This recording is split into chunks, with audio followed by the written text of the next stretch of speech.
Nacionpodcast.com te da la bienvenida y te agradece haber elegido este podcast. Buenos días, Madresfera. Dirige y presenta Mónica de la Fuente.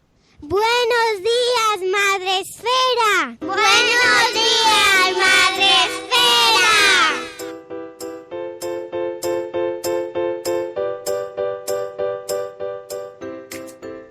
Buenos días, Madresfera. Ese ukelele no ha sonado.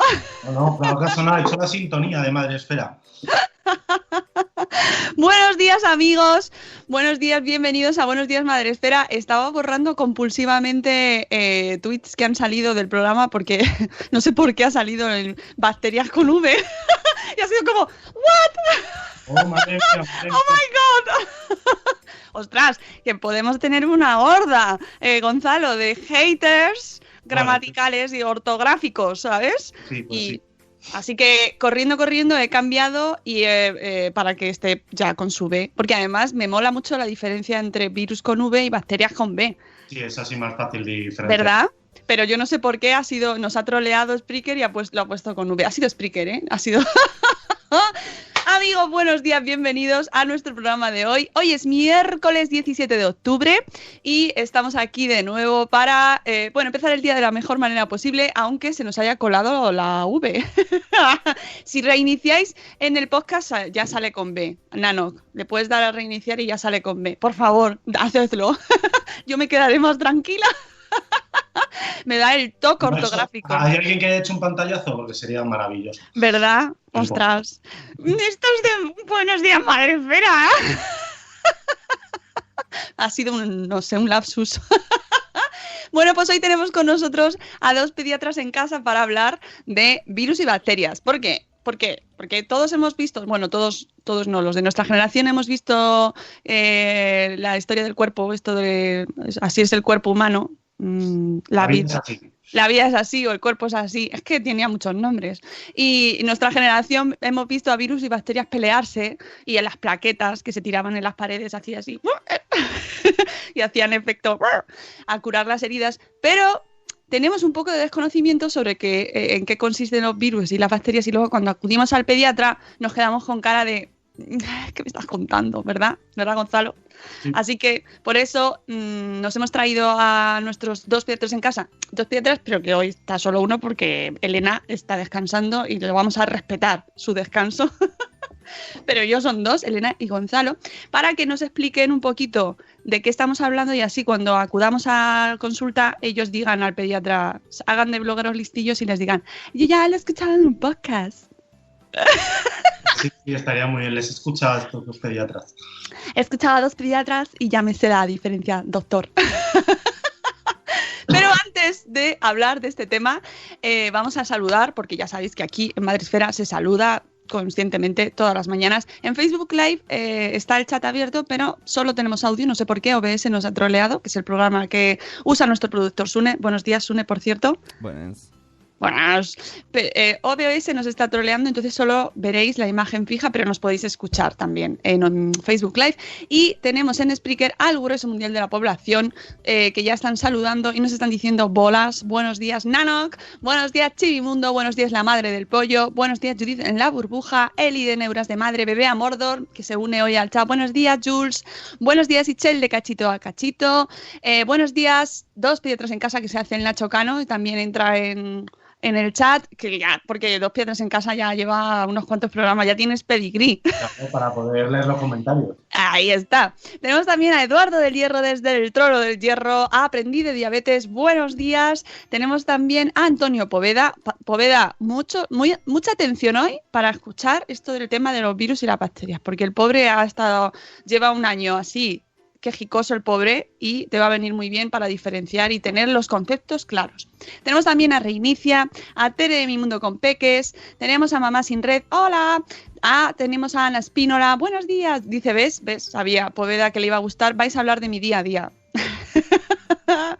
Tenemos a Euti que nos dice sueños días, Madresferas, entra, saluda y se va. Bueno, pues Euti, un placer, de verdad.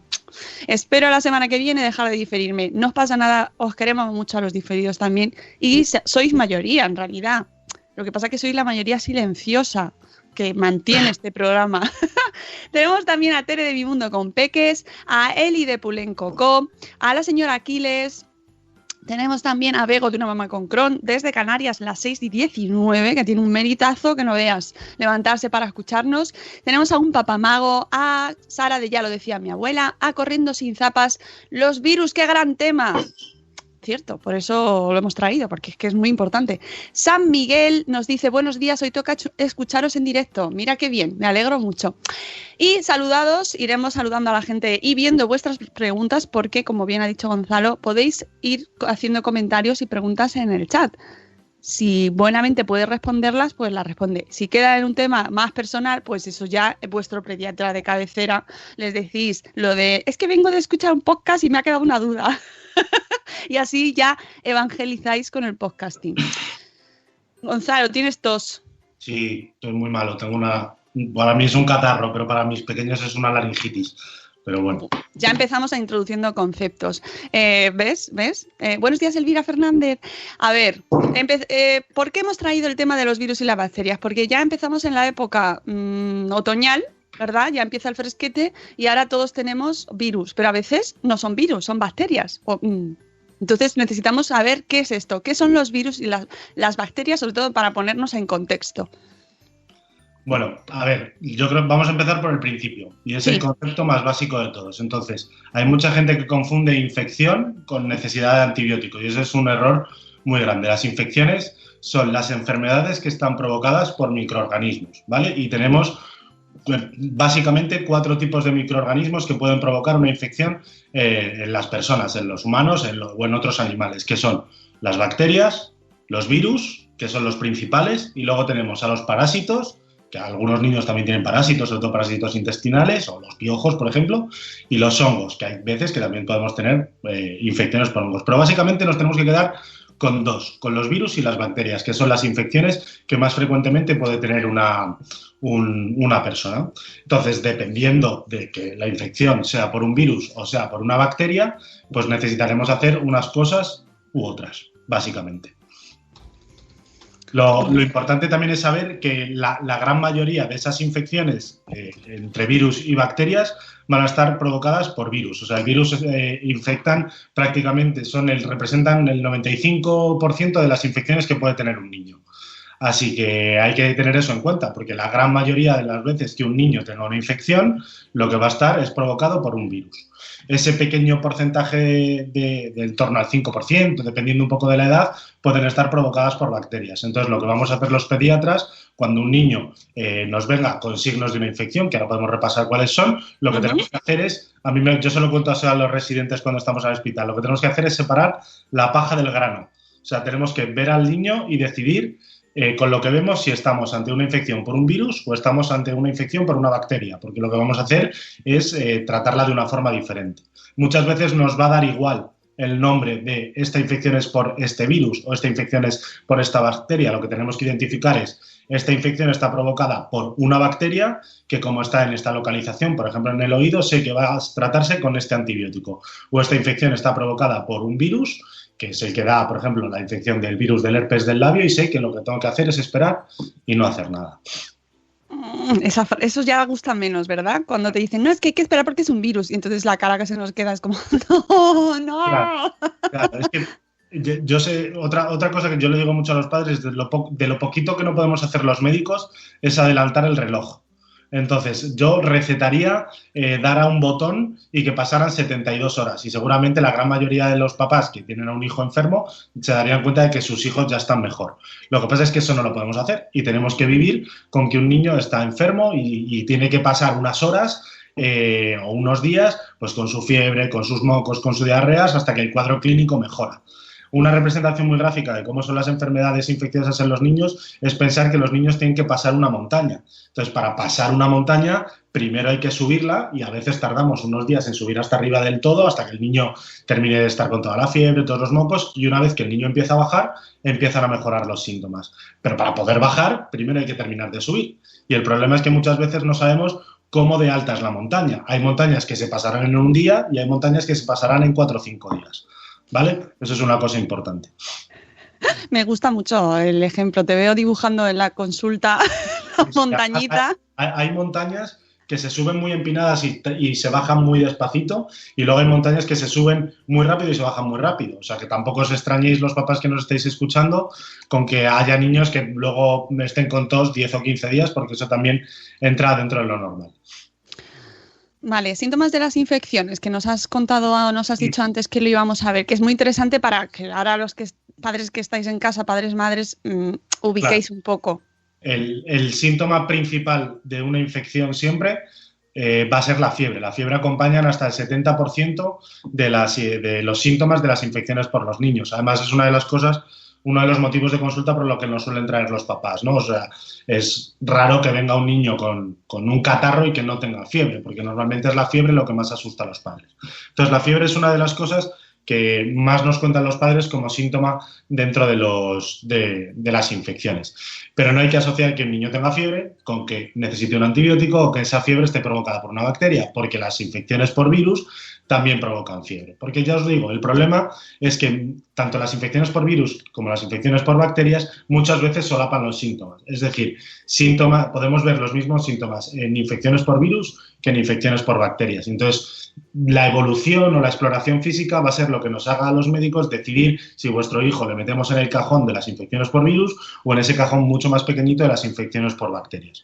Os pongo un ejemplo. Por ejemplo, las diarreas. Las diarreas pueden estar provocadas por infecciones por virus o por bacterias. ¿Qué es lo que nos van a contar los padres? Pues bueno, lo principal que nos van a contar en el caso de una diarrea es que tienen, pues diarrea, cacas sueltas o cacas líquidas, ¿no? Aparte podrán estar acompañados de fiebre o ya si tienes todo el cortejo vegetativo, también vómitos. Al niño le dolerá la tripa, se encontrará mal, ¿no? Pues por esos síntomas el pediatra no puede discernir si se trata de una infección por un virus o por una bacteria, porque tanto los virus provocan los mismos síntomas como las bacterias. Así que serán otro tipo de cosas lo que nos ayudará a tomar una serie de decisiones. En el caso concreto de las diarreas, y esto a los padres ahora se van a llevar las manos a la cabeza. Verás, preparaos. La gran mayoría de las diarreas, por ejemplo, están provocadas por virus. Sin embargo, las diarreas provocadas por bacterias no se tratan con antibiótico. Las diarreas provocadas por bacterias se curan solas. Entonces, cuando vais al médico con una gastroenteritis, nunca o muy poquitos casos se os manda un antibiótico y eso lo puede confirmar la gran mayoría de los que nos estén escuchando, ¿vale? Porque es lo que decíamos al principio, dependiendo de si la infección estará provocada por un virus o por una bacteria, tendremos que hacer unas cosas u otras. Entonces, cuando un médico te diagnostica una infección por un virus, ¿qué es lo normal? Pues tener paciencia y tratar los síntomas, que los síntomas normalmente van a ser, pues para la fiebre damos un antitérmico, que si le duele la cabeza al niño, pues el mismo antitérmico le sirve para que no le duela la cabeza. O sea, un tratamiento sintomático que haga durante esos 2, 3, 4 días que dura la infección, el niño se encuentra mejor, ¿vale?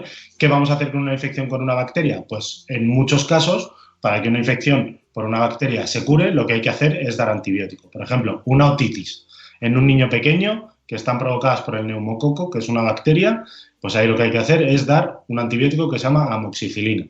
En el caso de una infección de la garganta por estreptococo, eso la gente lo conoce porque en las urgencias se hacen los test rápidos para ver, David, vamos a hacerle la prueba a ver si es virus o bacteria, pues ahí si da positivo, lo que hay que hacer es tratarlo con penicilina, ¿vale? Que es el antibiótico que trata las infecciones de la garganta. Porque además, lo que hacemos los pediatras es, vale, tenemos una infección por una bacteria porque por probabilidad sabemos que lo tuyo es una infección por una bacteria. Pues lo que hacemos es acotar. Se ha colado una música ahí. Algo ha pasado, pero un virus o una bacteria. Bueno, lo que decía, lo que hacemos es mandar el antibiótico que trata al germen, a la bacteria que causa con más frecuencia ese tipo de infecciones. Por ejemplo, ya os digo, en las otitis, en las infecciones del oído, lo que mandamos es amoxicilina. En las amigdalitis, lo que mandamos es una infección, es penicilina, que es lo que trata el Streptococcus pyogenes. En las neumonías, lo que hacemos es mandar también amoxicilina porque es lo que trata al neumococo, que es el que provoca las neumonías en los niños. En las infecciones de orina, que por ejemplo es otra infección provocada por una bacteria, lo que hacemos es mandar cefixima, que es un jarabe que muchos padres conocerán, que es lo que trata fenomenal las infecciones provocadas por bacterias, que den infecciones de orina. Está todo el mundo tomando nota en casa. Pero una cosa muy importante, que a efectos prácticos, aparte del tema del antibiótico, que ya nos has dicho que no necesariamente en todos los casos de las bacterias va recomendado, a efectos prácticos, en plan, ¿esto se contagia? ¿Tiene alguna diferencia el tema de que sea por virus que por bacterias? Sí, o sea, la mayoría, todas las infecciones se contagian. O sea, la forma de adquirir el microorganismo es que otra persona te lo pase, ya sea por el mecanismo que sea. Existen básicamente 3 mecanismos, que es a través de secreciones, ya sean pues nasales, saliva o por las cacas, si no nos lavamos bien las manos, por gotitas de flujo, que son esas cositas esas microgotitas que echamos al toser o al hablar con la saliva que flota en el ambiente, o en unas partículas mucho más pequeñitas que se contagian simplemente en el ambiente, ¿vale? Entonces, los virus son las infecciones que con mayor frecuencia se contagian. O sea, si un virus entra en la guardería, es muy probable que todos los niños se contagien. Sin embargo... Pánico ahora mismo, Gonzalo. Claro, bueno, pues es lo que hay. Lo hemos puesto, yo creo que en el último mes en el blog hemos hablado mucho de ello. Que, sin embargo, las infecciones por bacterias, aunque también son contagiosas en el sentido de que hay una persona que te ha tenido que pasar antes esa bacteria, no se contagian. O sea, seguro que todos los padres dirán, sí, es verdad, un niño con una otitis no contagia la otitis. O sea, la otitis está ahí, la bacteria no salta del oído al oído de otro niño. Eso ocurre porque el neumococo coloniza la vía respiratoria, la tienes en un momento y decide pues aparecer en el oído y dar la infección. Sin embargo, los virus sí que lo que buscan es infectar a otras personas para poder sobrevivir. Porque una de las diferencias, que no lo hemos dicho al principio, básicas, de los virus y las bacterias es que las bacterias, aunque se benefician de convivir con las personas, pueden convivir en un estado no de simbiosis, pero por lo menos no haciéndonos daños. Por ejemplo, todos tenemos bacterias en la piel que colonizan nuestra piel. Si miráramos nuestra piel al microscopio, veríamos un montón de bacterias que están ahí sin hacer nada. Eso es así porque las bacterias son microorganismos unicelulares, es decir, es una célula que puede vivir consigo misma, por así decirlo. Se tiene que nutrir de las cosas de alrededor, pero tiene la capacidad de vivir sola, por así decirlo. Sin embargo, los virus no. Los virus son unas partículas que tienen una cubierta que tienen ADN dentro. Y entonces, su única función para poder reproducirse es infectar a una persona, meter el ADN dentro de las células de las personas para que sea la propia persona la que expanda y reproduzca el virus. Entonces, vamos, un alien, ¿no? Sería... Pues como un alien, más o menos. Por eso los virus siempre van buscando otras personas a las que poder contagiar para poder reproducirse. Sin embargo, las bacterias, pueden vivir ahí más o menos reproduciéndose solas. Me gusta mucho la analogía. Sí, claro, pero ahora que acabas de dejar a todos los padres ya aterrorizados. Sí. ¿Cuáles son las principales, esto lo hablamos muchas veces aquí, pero cuáles son las principales precauciones? Porque los niños salen al mundo y nosotros mismos tenemos contacto con ellos, no los puedes aislar, aunque os gustaría, amigos, padres que nos escucháis, no podéis meter a vuestros hijos en la burbujita. No. O sea, hay que seguir unas recomendaciones básicas que yo creo que todos, aunque la tenemos en la cabeza, muchas veces no lo hacemos, que son básicas para intentar que nuestros hijos se contagien lo menos posible, porque es prácticamente imposible, y si no los pediatras nos quedaríamos sin trabajo, que un niño no se infecte por algo. Yo lo hablaba el otro día en el hospital con una mamá que tenía a un niño de 2 años y medio, 3 años, el típico niño de último año de guardería, que todavía se coge muchos catarros, y acababa de tener un bebé recién nacido. Y me decía, ¿qué es lo que puedo hacer para que el niño no se contagie? Porque le tengo mucho miedo, porque mi primer ingreso por una bronquiolitis y justo estamos ahora llegando a esta época del año y tal. Y le dije, mira, es prácticamente imposible que no se contagie. O le sacas de tu casa y se va a vivir con los abuelos hasta el verano, o es prácticamente imposible. Y eso es una realidad que hay que convivir con ella. Pero de todas maneras hay muchas cosas que se pueden hacer, empezando por el lavado de manos. El lavado de manos es importantísimo. La mayoría de las infecciones, como os he dicho, que se transmiten por secreciones, los niños pequeños comparten el chupete y eso es muy difícil evitarlo. O chupan un juguete en la guardería y llega el otro niño y lo chupa y ahí le ha caído el moco y se contagia. Pero lo que podemos hacer nosotros es que si tocas un juguete que ha tocado un niño que lo acaba de chupar, lo dejas en un lado y vas a tu ordenador, tecleas en el ordenador y te vas. Los virus se han quedado en el teclado del ordenador, llega otra persona, teclea, se lleva las manos a la nariz y ya se ha contagiado. Eso es una vía de infección que es súper frecuente. De hecho, en el hospital lo vemos súper frecuentemente y nos dicen todo. Hay una norma a nivel mundial que dice la Organización Mundial de la Salud, es que cada vez que toques a un paciente te tienes que lavar las manos. O sea, ponte en la consulta, estás haciendo la historia clínica, vas a ver al niño, le tocas, te lavas las manos y vuelves a tocar tu ordenador. ¿Que se te ha olvidado mirarle la garganta? Vuelves a mirar la garganta al niño, terminas, te vuelves a lavar las manos. Entonces, el lavado de manos es importantísimo, ¿vale?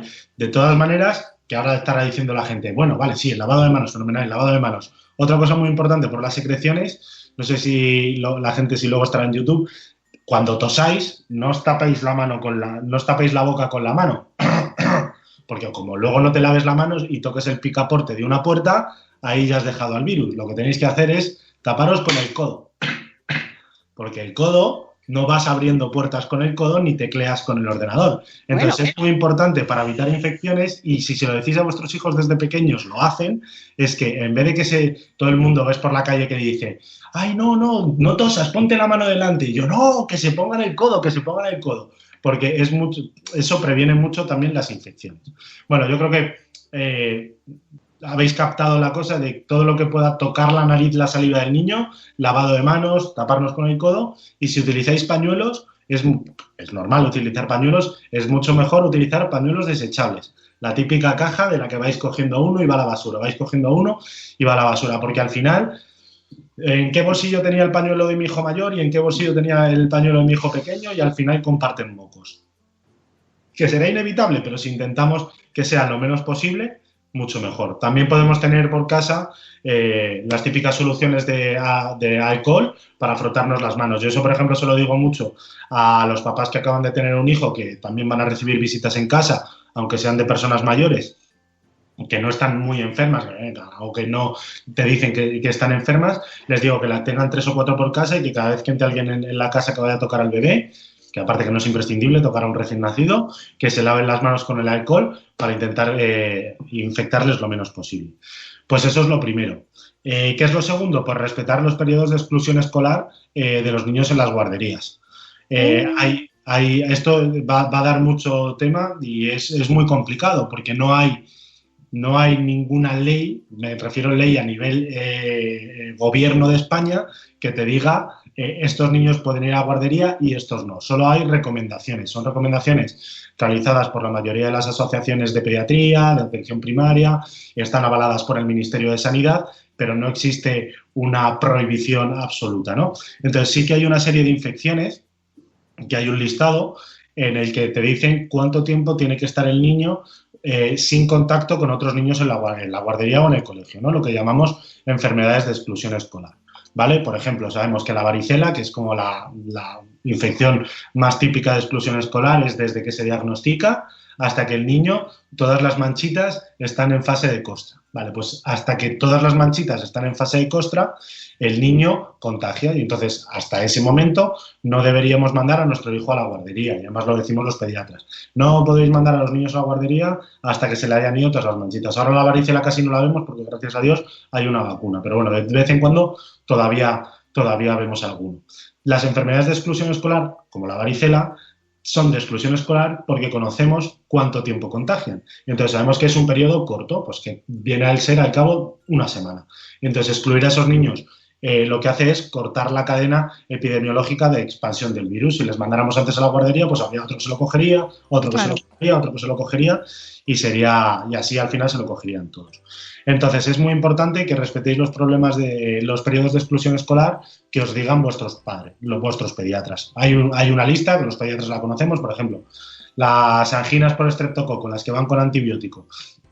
Pues esas, normalmente el periodo de exclusión escolar son 24 horas desde que se empieza el antibiótico. O sea, aunque es una infección por una bacteria, solo contagian durante las primeras 24 horas una vez empezado el antibiótico.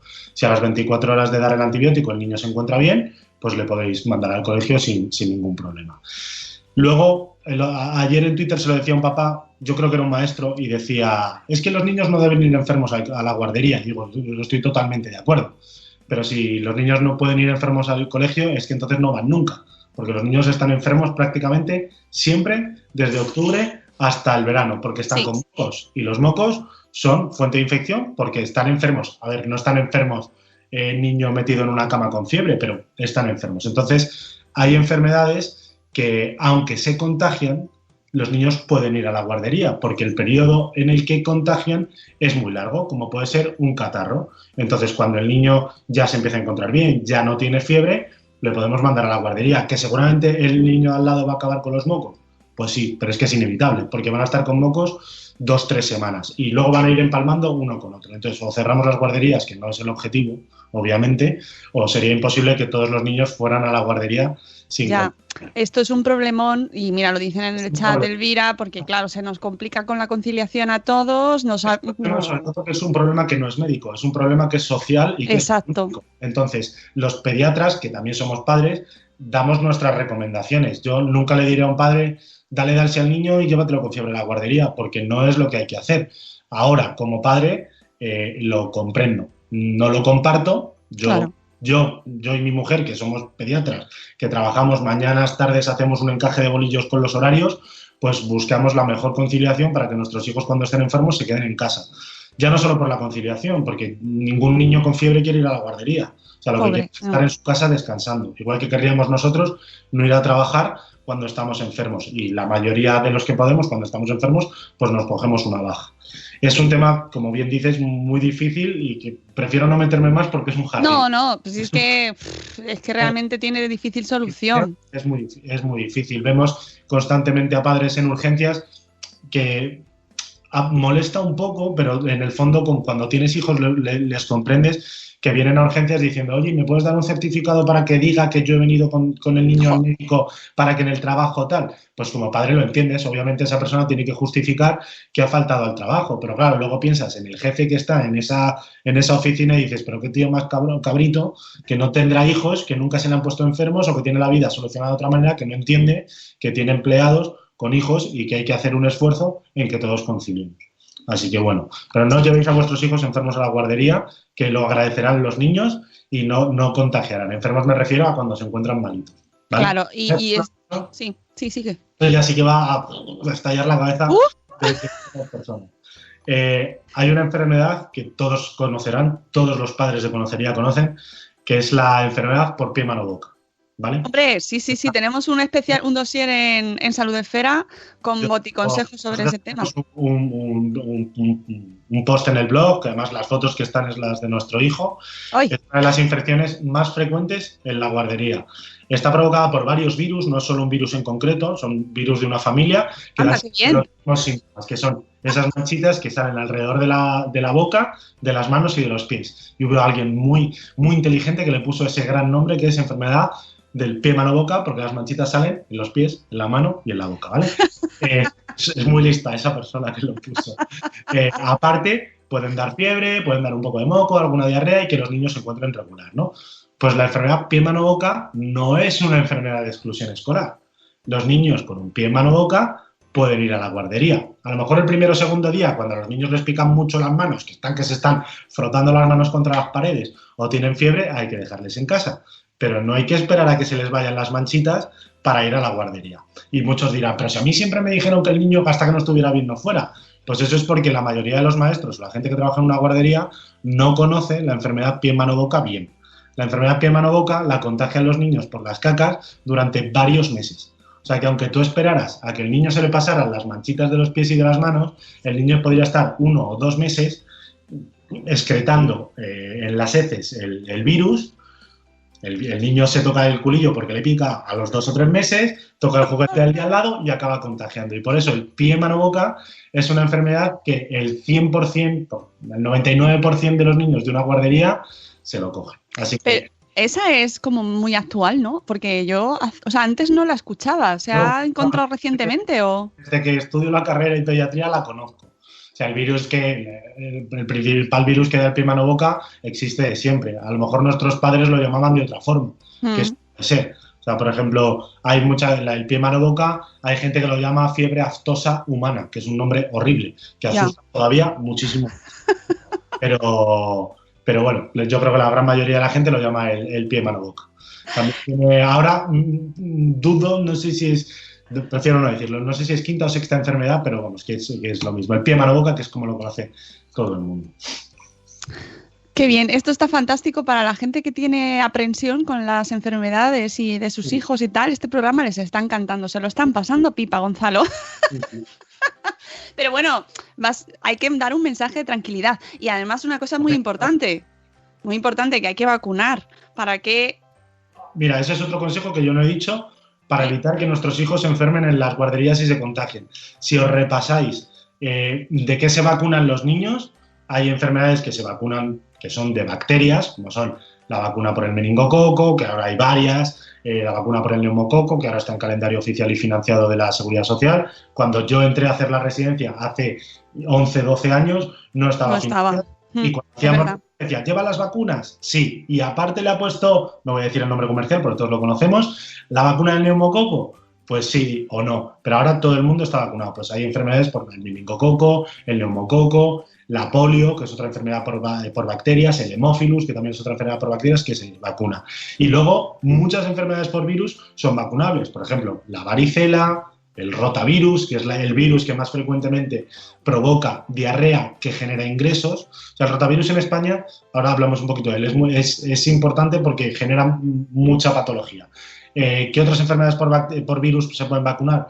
El sarampión, y súper importante, la parotiditis, las paperas, a ver, que no se me vaya, la rubeola, y yo creo que no se me escapa ninguna más, el virus del papiloma, de las niñas y también los varones. También los niños. 1 o 2 años se va a vacunar a los varones del papiloma, porque somos los transmisores muchas veces. Exactamente.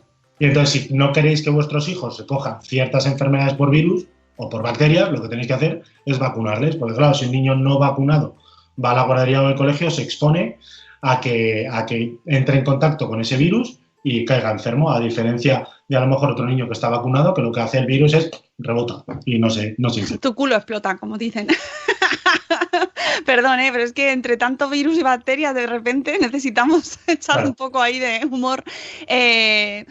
Habla de lo del rotavirus porque sí, precisamente esa vacuna no está incluida en el calendario obligatorio. Sin embargo, sí está recomendada por la Asociación Española de Pediatría. Claro, ¿vale? Pero eso, Gonzalo, genera dudas y confusión y malestar. Yo igual que la del meningococo B, que hay gente que tiene la capacidad de poder vacunar a sus hijos porque tiene un nivel final económico diferente. Entonces, una cosa son las recomendaciones de la Asociación Española de Pediatría y otra cosa es lo que el Estado, lo que España es capaz de financiar, ¿vale? Hay mucha gente que dice, es que no lo entiendo, porque claro, si lo recomendáis, ¿por qué no es gratis? Porque yo pago mis impuestos. Digo, vale, sí, yo pago también mis impuestos y mi carretera de la puerta de mi casa a lo mejor no está asfaltada. Con esto que suena como muy, ¿qué está diciendo este pediatra? Quiero decir que la decisión de las vacunas que se financian no la hacemos los médicos, la hacen los políticos. Es decir, deciden qué vacunas se financian y cuáles no. Y dependiendo del dinero que hay, pues lo deciden dedicar a vacunas, a que haya más camas en los hospitales, a que se asfalten más carreteras, a que haya más guarderías. Es una cosa en la que yo, que además no sé mucho de gestión, me pierdo. Sí que es verdad que en el comité que decide a qué se dedican las partidas presupuestarias, se evalúa qué vacunas se financian y ahí sí que hay médicos. Hay un comité en el ministerio que decide qué vacunas se financian, ¿vale? Y el rotavirus, como bien dices, es una vacuna no financiada. La Asociación Española de Pediatría la recomienda. ¿Por qué? Porque es una muy buena vacuna.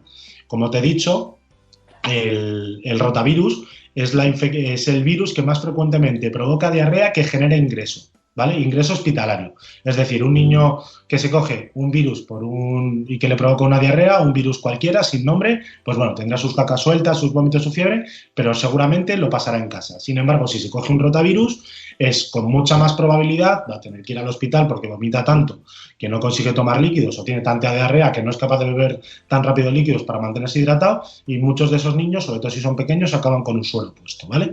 Entonces, ¿de qué te va a salvar la vacuna del rotavirus en España? Pues en España de lo que te va a salvar seguramente es de tener un ingreso, bueno, de tener una diarrea y de pasar en casa unos 5 o 6 días malos. Sí que es verdad que pasada la época escolar, aunque no nos vacunáramos, la gran mayoría de las personas estaríamos inmunizados contra el rotavirus, porque es frecuente que al final nos lo cojamos todos. Los adultos estamos inmunizados ya contra el rotavirus porque lo hemos pasado de pequeños. Entonces, lo que dice la Asociación Española de Pediatría es, oye, existe una vacuna que libra contra el ingreso más frecuente por gastroenteritis. Coño, es una vacuna que está bien, que ha demostrado eficacia, pues la recomendamos poner. Y si todos los niños que hay en España se vacunaran de rotavirus, casi no tendríamos ingresos hospitalarios por gastroenteritis. Y entonces ahí es donde ya entra la capacidad económica de cada padre. Entonces, el padre que pueda, pues que le ponga la vacuna a su hijo. Si no se puede, pues habrá que esperar a que la vacuna entre en calendario. Por ejemplo, mi hermana vivía en Luxemburgo hace unos años y en Luxemburgo, que tiene una capacidad económica exorbitada, vacunaban de todo y la pagaba el Estado. Eso era una cuestión económica. Por ejemplo, trasladarlo a África. Si vacunáramos a los niños en África de rotavirus, pues en vez de salvarles de un ingreso, seguramente lo que les salvaríamos es la muerte. Porque una gastroenteritis en un país de África, en un pobladito que no tienes acceso a medicina, lo que te provoca es una diarrea con una deshidratación que te puede provocar la muerte. Entonces, dependiendo del sitio donde vacunemos, tendremos unos beneficios u otros. En España, pues lo que tendremos es a un niño que no se coge una gastroenteritis que probablemente ingresa, que es como la peor diarrea, por decirlo de alguna manera. Uh-huh.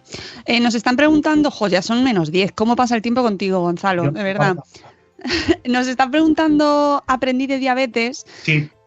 Sobre la relación entre los antibióticos y la glucemia, si afectan. Lo he visto al principio y creo que lo he vuelto a decir. A ver, sí es verdad que hay antibióticos que cuando se preparan, lo que es la pastilla, una de las cosas que llevan puede ser sacarosa, o sea, lleva azúcar en la propia pastilla.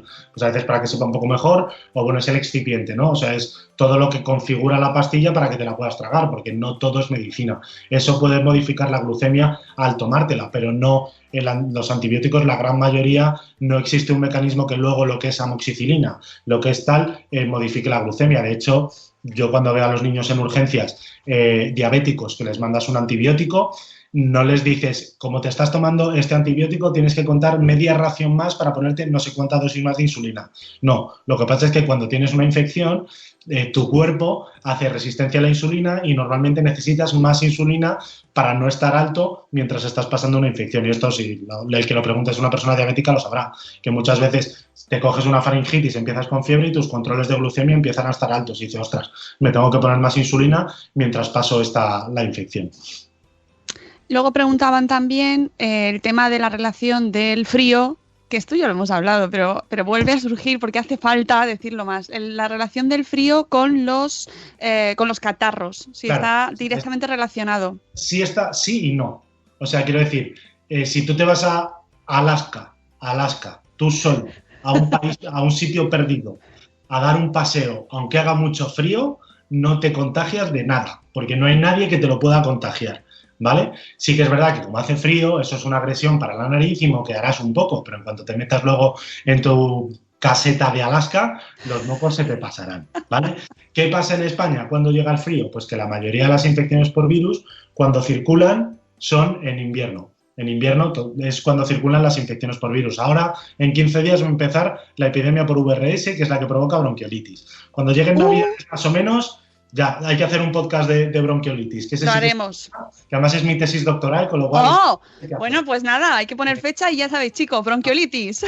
Luego, después de la bronquiolitis, normalmente cuando llegan las Navidades la bronquiolitis baja mucho porque los niños dejan de ir a la guardería y entonces no se contagian y entonces baja la bronquiolitis y cuando vuelven a llegar en enero lo que despunta normalmente es la gripe, que es otra infección por un virus, ¿vale? Porque circulan en esta época del año, porque los virus viven mejor en invierno, pero no quiere decir que el frío te contagie, no, es otra persona en una época en concreto, ¿vale? O sea que los virus los veremos en la época del invierno. Ahora, cuando estamos, yo siempre lo digo, el septiembre los virus nos respetan 15 días. Los 15 días, la primera quincena de septiembre es muy buena para la pediatría todavía. Viene a ser como todavía verano, casi no ves niños, alguna revisión y tal.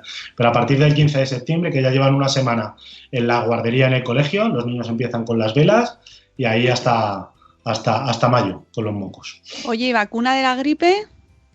Vacuna de la gripe sí y no. La vacuna de la gripe hay que ponerla a los niños que tienen factores de riesgo, ¿vale? Hay una lista que vuestro pediatra la conoce, niños con asma, niños con enfermedades del corazón, niños con enfermedades neurológicas, en las que si te cogieras esa infección por gripe, es más probable que pases una gripe peor, una gripe grave, una gripe que necesite ingreso, una gripe que se complique. Entonces, en esos niños se recomienda la vacuna de la gripe. Las campañas de vacunación de la gripe van a empezar ya. En Madrid creo que todavía no ha salido, pero en alguna comunidad autónoma ya ha empezado. Entonces, lo digo ya, como un poco así como inquisitivo y rápido, porque los niños por debajo de 9 años que tienen esos factores de riesgo que nunca se han vacunado, hay que poner 2 dosis de vacuna de la gripe. Es decir, si tienes un niño de 2 años que tiene siempre bronquitis, que tu pediatra te recomienda que te pongas la vacuna de la gripe, tienes que ponerle una primera dosis y otra dosis dentro de un mes. Entonces, si llegas tarde y la primera dosis se la pones finales de noviembre, primeros de diciembre, no te va a dar tiempo a que haga a poner la segunda vacuna. Si ya tu hijo ha sido vacunado alguna vez de la gripe o es mayor de 9 años, con una sola dosis es suficiente.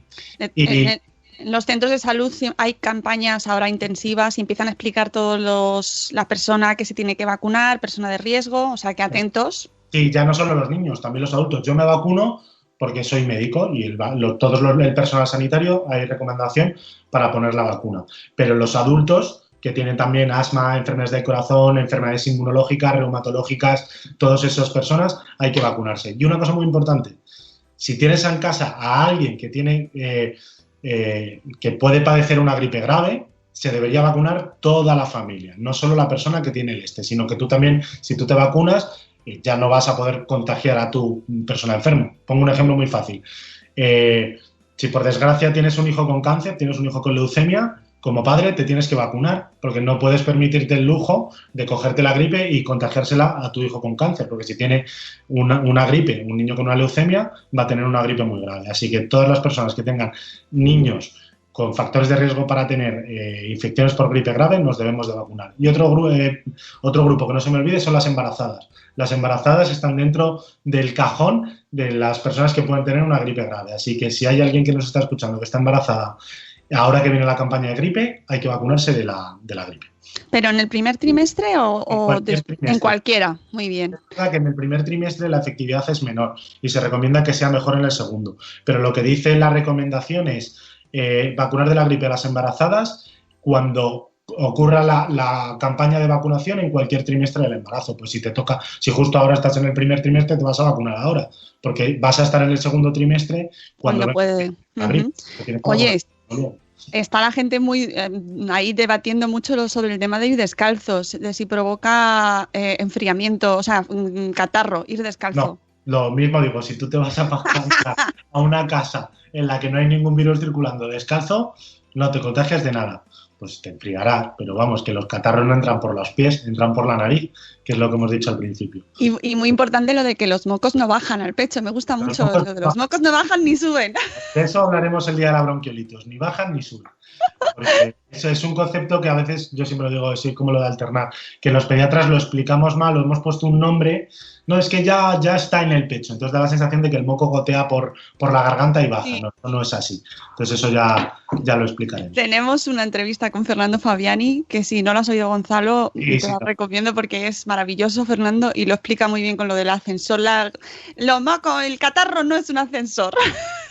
Sí. Y de verdad que es que tenemos conceptos, Gonzalo, que yo no sé si es por eso, por lo que tú dices de los pediatras, o por el saber general que se ha transmitido por generaciones. Entonces nos cuesta trabajo, igual que lo de no salga, o sea, lo de abrigarse mucho cuando hace frío, ¿no? Sí. Ahora llega el invierno y a los niños pequeñitos se les ponen 8 capas. Pues hay que abrigarles lo normal, ni mucho ni poco, lo suficiente para que no pasen frío y ya está. Bueno, pues chicos, no sé si tenéis alguna pregunta más, porque... Yo quiero cerrar con el concepto final. Guay.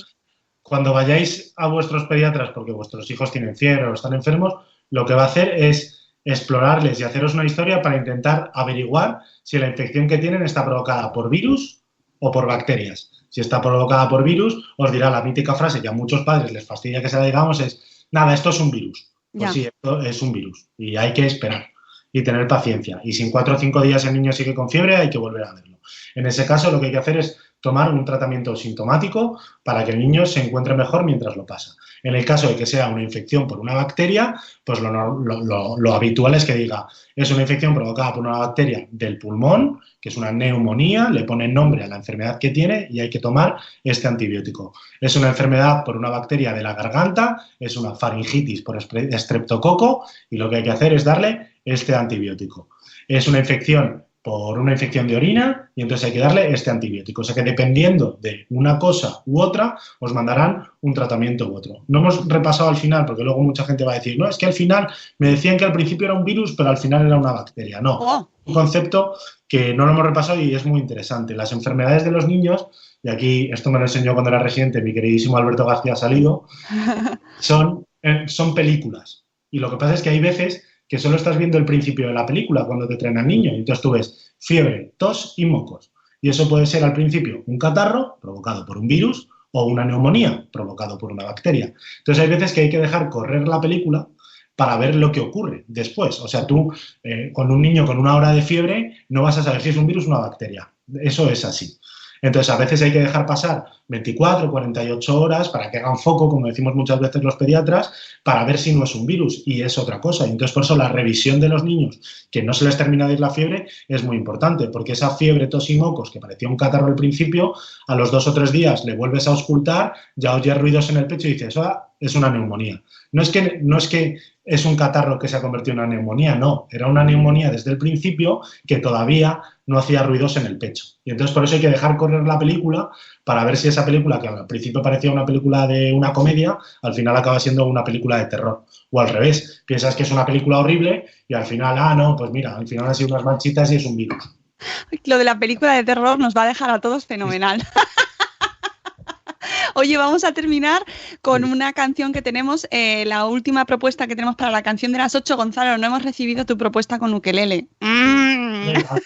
Yo toco la guitarra y el año pasado me regalaron un ukelele que está aquí y lo toco, pero como lo toque, vamos, yo es que no sé ni si está afinado. Pues tenemos canción. Yo lo que necesitaría es saberme las notas de la cabecera de Madresfera.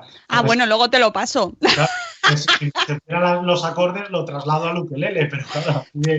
La idea es que nos mandase la gente canciones para despertar a los niños ahora mismo, a las 8. Así que vamos a poner una que nos han mandado, la última que nos han mandado, y que podéis votar ya en el blog. Tenemos el concurso puesto para votar, que no está la de Gonzalo porque no nos la ha mandado, pero puede mandarla todavía si quieres y ya la iremos poniendo. Claro, fenomenal. Vamos con una canción que, si no me equivoco, es de Papá Montessori. Buenos días. No, esa no es. Sune. Sune no ha estado hoy en todo el día. Vale, creo que se De pusieron... hecho, tiene el logo puesto y yo ni le veo. Está repetida. Buenos Está 2 veces. Pues nada, mañana la escucharemos. Está 2 veces Judith. Bueno, pues nada, mañana escucharemos la canción de mi Papá Montessori, y podéis votar ya las canciones que tenemos en el blog para decidir cuál es la canción que elegiremos. Tenemos grandes contendientes, Gonzalo, ¿eh? Tenemos un tiroriro por ahí tremendo, ¿eh? Una letra... ¿Cuándo vais a cerrar el concurso? Se cerró el 31 de octubre. Hoy no, el 15. Yo concurso fuera de concurso. Venga, pero si queréis mandarnos más, aunque ya estén fuera de concurso, también nos las podéis mandar y las ponemos. Un vídeo, un audio con el ukelele cantando una canción para que se despierten los niños. Me parece muy bien. Porque es que estoy a 1000 cosas. No pasa nada, estamos todos igual. Y también podéis mandarnos, que hace mucho que no recibimos ningún... Esto me enfada muchísimo. Que eso es una cosa que hace mucho que no nos... Debe ser que nos enfadáis. Eso está bien, también os lo digo. Pero podéis mandarnos, esto me enfada muchísimo, que son los audios en los que la gente se queja. Que nos hace mucha gracia. Los indignados. Sí. Pero muchas gracias, buenos días. Sí, y me ha gustado mucho el programa, pero voy a decir una cosa. Los virus y las bacterias... Amigos, hay que tomárselo con humor y llevar estos virus y bacterias con humor también, porque la película de terror a veces también tiene giros humorísticos. Esto es así. Muchas gracias, Gonzalo. Nos quedamos... mira, te tomo la palabra para ese programa de bronquiolitis que haremos, porque sé que mucha gente lo sufre, lo padece, así que va a venir fenomenal y va a hacer mucho bien a la gente. Así que muchas gracias, Gonzalo. Saluda a Elena de nuestra parte. Nada. Y nos escucharemos pronto. Y amigos, nosotros nos escuchamos mañana, jueves. Recordad que podéis mandarnos vuestras propuestas. Gonzalo, tú también puedes mandarnos tu propuesta para Casas con Historia, para remodelar. Ya, tenemos una habitación ahí que no sé si la vamos a mandar. Pues IKEA te hace una consulta privada en tu casa que te la deja fetén. Estáis a tiempo hasta el 31 de octubre, eso sí, para mandarnos vuestra propuesta y participar en esa promoción maravillosa para cambiar una habitación de vuestra casa, pero no cambiar, hacer milagros, porque va a venir un equipo de decoradores a vuestra casa y os la va a dejar, que bueno, que vais a entrar y no vais a pensar que es vuestra. Así que ya sabéis, no perdáis esta oportunidad. Y nos escuchamos mañana. 7:15. Uy, qué tos, Gonzalo, qué tos. Estoy fatal. Estamos preocupados. Amigos, os queremos mucho. Hasta luego, hasta mañana. Adiós, Mariano, adiós. Adiós. Hasta mañana.